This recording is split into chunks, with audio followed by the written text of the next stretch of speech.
Love and ego. Once upon a time, there was an island where all the feelings lived together. And one day there was a storm in the sea, and the island was about to drown. Every feeling was scared, but love made a boat to escape. And every feeling boarded the boat, but only one feeling was left. When love got down to see who it was ego. And love tried and tried, but ego wasn't moving. In the meantime, the water was rising too. Every emotion begged love to leave him and board the boat.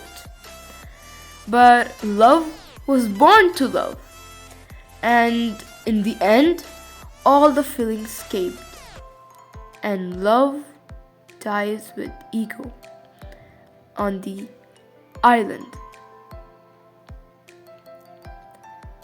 So, the moral of the story is that love dies because of